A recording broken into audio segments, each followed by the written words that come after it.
Wellness and Balance family, sending much love from me to you today. Hope you're having a blessed day. It's a beautiful day. It's always a beautiful day. We're always being showered with infinite blessings, most of which we don't realize. Today, I want to talk to you about one of those blessings, the angel of air, and a meditation, on our relationship with air. It's appropriate because we are now in Gemini season.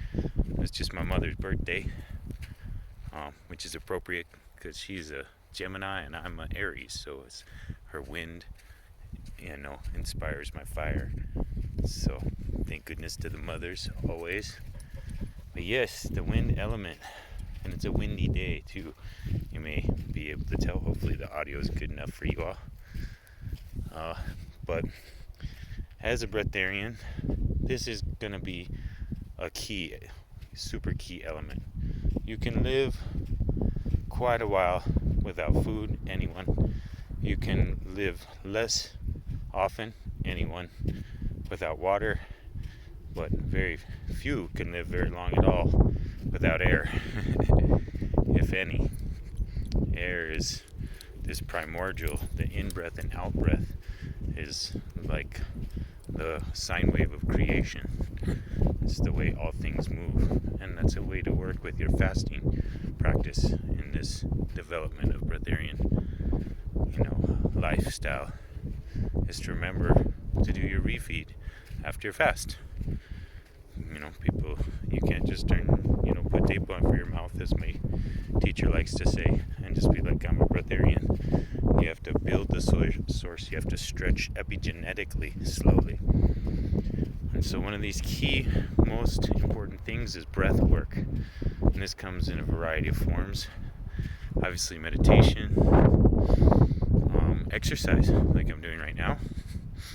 I'm going to be doing nasal breath, always nasal breath. That gives you nitric oxide, which is just like putting it in nitric oxide in the gas in your car. It's going to hyperoxygenate and give you greater fuel, greater energy, greater combustion, so to speak. So always with the nasal breath. It's also filtered and vortexed, spiraled up, stimulating the pineal gland on its way and getting up into your brain, most immediately, coming into your lungs and into your blood. So oxygen is just, so key. So we got nasal breathing, we got meditation, we got exercise. While you're exercising, try nasal breathing. I think you'll find you're more efficient and have more energy with nasal breathing than if you're huffing and puffing with your mouth. People will get, adenoids and stuff like that. That's often just because of mouth breathing. And generally speaking, people breathe really shallow and with their mouth. So that's another thing about this breath meditation, this breath medi, is to open up your diaphragm as you breathe. People think about opening their diaphragm and just sort of extend their belly, but you want to open radially. You want to open up the sides and your back as well, not just your belly, as you belly breathe. So deep nasal belly breathing, it'll stimulate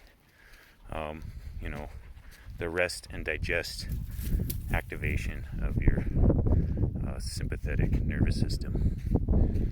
So that's when you're dropping into those states of relaxation that you can get to with breath. There's much deep healing to be had through breath. This is the number one thing you should practice as a breatharian, is breathing and amplifying the quality of your breath in all the various ways possible through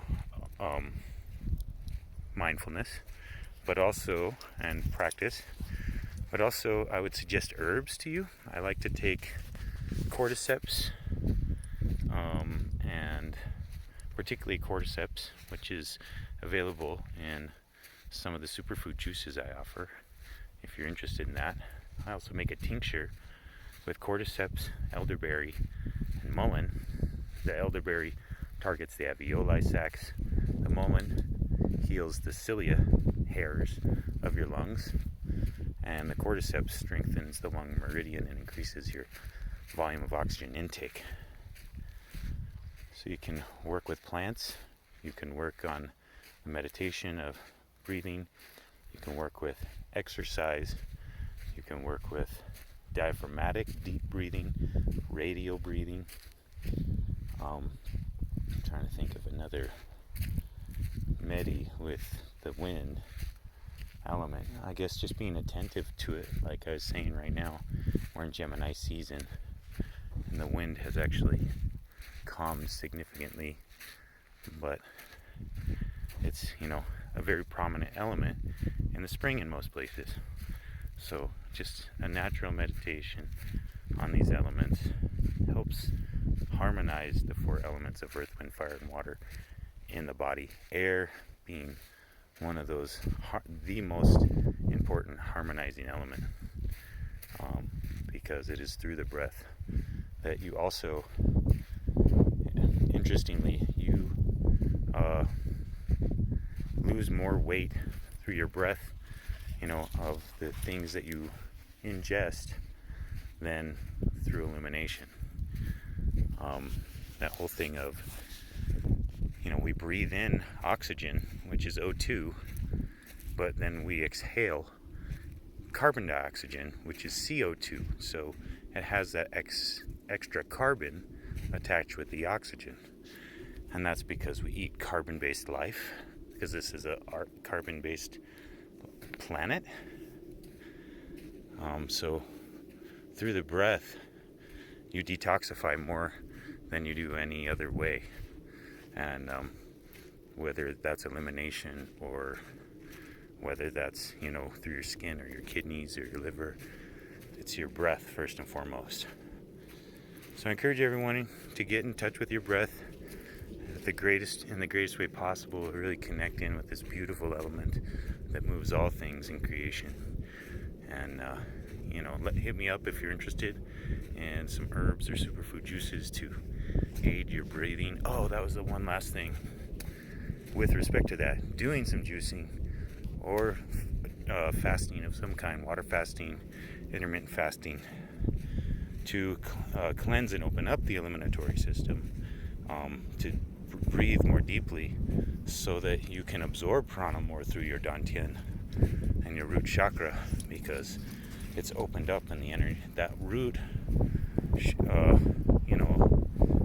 chakra, if you can't get the energy open and flowing through there, you're not going to be able to do breatharianism, because that's how you get more energy. It's really mostly through, in my experience, through having an open and clear stomach and digestion. That's where our body assimilates energy, and that's the root of your tree. So you got to nourish the root of your tree with energy. All right, family, I hope that was a benefit to you. I hope you got some out of this. Sending you much love today. Wholeness and balance. Be well.